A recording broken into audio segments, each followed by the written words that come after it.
C-Rod's back.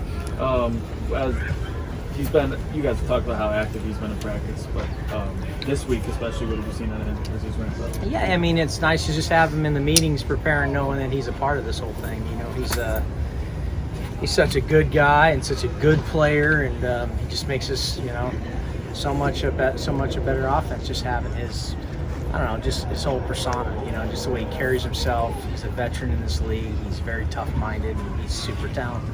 Running backs take such a beating. Is there some value in him having fresh legs at this point of the season when you're going into this SEC play? I mean, yes, without doubt. I mean, you know, you'd hope to like to see that he's, you know, because he's stayed active, but you know, he hasn't been taken to the ground in a month either. You know, so you know, those are all things that. But I'm not worried about that. You know, he's been very reliable and durable, and he's in great shape, and you know, he's handled things very, very well in a very difficult situation. So I'm very happy with how he's carried himself and mentally taken himself to where he needs to go. So when the time came, he was ready. Are you happy to have him back, especially when it comes to blocking up front? Just, you know, be able to help out in that department. Yeah, I mean, he just, yeah, he's, you know, he ran for a lot of yards because he's not going to go down on contact, and he's just that's why he's going to be a really good NFL running back. One of the things that I appreciate that he'll add to this is, you know, there's a real special gift that runners have in his own system, the ability to press, set up their blocks. There's a patience, not a panic, and since the day I've gotten here, he has a real gift for that. So I'm excited for that part of it to see what it looks like and add something to the offense. You described the Ole Miss defense as being a bit unorthodox. What do you see from them? Yeah, I mean, it's unorthodox in the fact that they're playing with a lot of DBs, you know, and they're, you know, but coverage-wise and all that, it's sound. It's just a different way of attacking things, and I appreciate it in this world where it's a spread tempo world and you play less man coverage. It's a great way to play to the strength of the kind of guys you can recruit, and I think they do a good job of coaching it, and I think they kind of have an identity in how they do it, and they're going to create some havoc. They got a the most vital part, of my opinion, of that defense that they have is one of their best players at safety, and so yeah, it'll be a good challenge, and in that environment, it's going to be really tough. Does it help that you've seen probably 3 out of the 4 defenses you faced have brought kind of an unconventional type style? Yeah, you know, we were, you know, pretty young, relatively young overall, and you know, you practice against a certain style of defense, 3-down defense, most of training camp, most of the springtime. Then you see a bunch of 4-down defenses and different coverage schemes, and so there's always an evolution. Then when you cycle back to those types of defenses again, they're prepared for what to expect, and they understand, oh, that's why these plays are up again. Oh, we've done this, and there's recall, and so you hope you're able to improve, be tighter, and bring it all together. I'm curious from your NFL background how, you know, there's only a certain kind of set systems, how that translates from a scouting perspective for you, where now it's, you know, the board is wide open with various looks they'll give you pre-snap.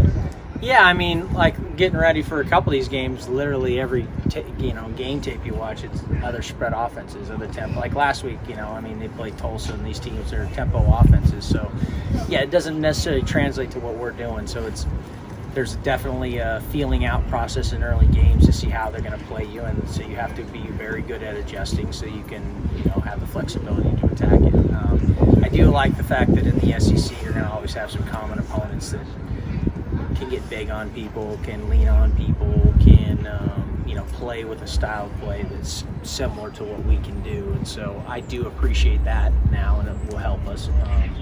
But one of the cool things is how this has evolved is more nickel in the NFL to regular sets, and so it's prepared us, made it easier for me personally in that transition. So I think we can adapt. So far it's been okay. It's a little unusual. You got 2 guys starting on your defense who played on their defense. Do you pick their brains at all? Absolutely not. I'd be crazy to give you, have not give me, the rules and scouting reports and things that they do. But and I'd expect them to do the same. I mean, Bill Belichick's been claiming guys off the practice squad for years to do that every week. So, that is part of the nature of things. But that can also hurt you too if you take too much into it sometimes. So what's on the tape's what's on the tape. We'll go attack it the best we can, and we'll see if we can score some points. Having Chris and Juton back, saw some of Juton last week. How does that open up what you want to do maybe with Smoke or Lavelle and maybe in a different role?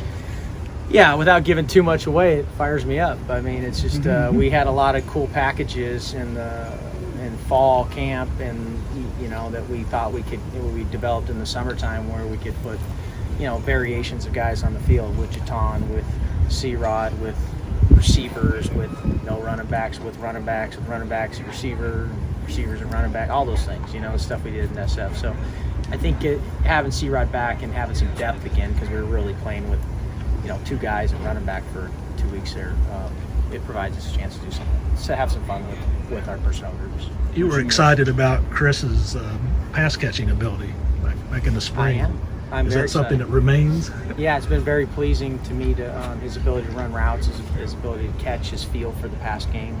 I think Will likes throwing to him, so he's definitely gives him great value on third down. He's been really good in protection. He's big, he's sturdy. Our protection scheme, we've done things, he picked it up pretty quickly. So excited about having him back in a lot of ways. Rich, you mentioned his ability to kind of thrive in his own blocking scheme. When you were first studying these guys, when you knew you were coming here for the job, what kind of jumped out to you about Rodriguez when you first watched him? Yeah, it's funny. It's really cool because you watch the tape and then you're around it, and I learned to appreciate it even more. I think it's why he's going to be a really good back in the NFL. I think he's going to be pretty durable. He's very sturdy the way he's built, the way he runs behind his pads. He always runs his feet on contact. If I had to tackle him in the hole and I was a safety, I'd be fearful. He's just one of those guys. He loves it. He embraces it. But yet I think he's built for it too. So that mindset is hard to find. Combine that with some natural feel, you got a pretty good football player. Stoops mentioned that. Illinois brought the house so much. Do you expect to see a lot of that? I hope they do. I mean, literally, this offense is built for pressure, and I love it. I mean, Will and I talk about it every week. I'll learn at some point, but keep bringing it. I hope you do. Stoops mentioned yesterday that you're not expecting C-Rod to just be the savior tomorrow. I guess what are the expectations for him, and as far as just workload and what you think he's going to bring up? Yeah, I'm sorry, one more time again? Stoops mentioned that you're not expecting C-Rod to be the savior this Saturday and to really just step out there, change the running game. What are you expecting out of him? How does the rest of the running back room kind of adjust to him being there? One of the great I love Coach's messages every week. We kind of carry him on offense too, what he kind of lays down. And it's I believe it at the core. It's all about being the best version of you. It's not being any more, any less. It's about doing your job, doing it to the best of your ability, and doing it with a good attitude. That's all we're going to ask of him. What that brings to the table, can't wait to see what that looks like. But until then, and I'm not going to ask anything more of him, and we're going to go out there and run our offense, and we got to block them. We got to be sound. We got to have a couple more good practices, and we got to go into a hostile environment against a great football team and see if we can stand toe to toe. Are you starting to see Will Simmons in your offensive line? Am I starting to see what? I'm sorry. In the Will Simmons in whatever you got him. Yeah. No, I definitely. I was just having Tayshaun back. It's just there's a solidity to it. We just haven't had the same lineup. More than 2 games. So that was all throughout camp. So you're only going to get better as long as we can stay healthy and continue to gel. But yeah, we got to play better all the way around. We're nowhere near where we need to be good football teams. We got to take care of the ball, and we got to come off the ball and be physical, and we got to run hard and keep playing well at Q. And if we do that, we can play with most teams, but we can't let up. Rich, obviously the big pass to Barry on the 79 pass was an explosive play. But talk about the wide receiver screen that he scored on. He had to weave through traffic, and it was set up well. For a freshman, how difficult is it to learn to do that? Yeah, he's a special player. He's got a real innate feel for it. It's no different than why he's good on that and why I use him is the same reason I use T-Rob on him. They're punt returners, kick returners. They just got natural feel, spatial awareness, and they're willing to, run through it. And to me, those are like run plays. You get your best players the ball in space, and you let them do what they can do. And sometimes my poor old line coach has to eat some runs that I put in the plan because I want to do other things off of it, and that's the way it is. But that was one of them, and they attacked it and they executed it well. Horsey made a great block, and he just set him up, and the rest is on him. But he's a wonderful kid. I really like his attitude, and I really like him as a player and a person. So I'm excited to get him the rock, and I hope he can continue to do that. So. Okay, folks, thank you very much.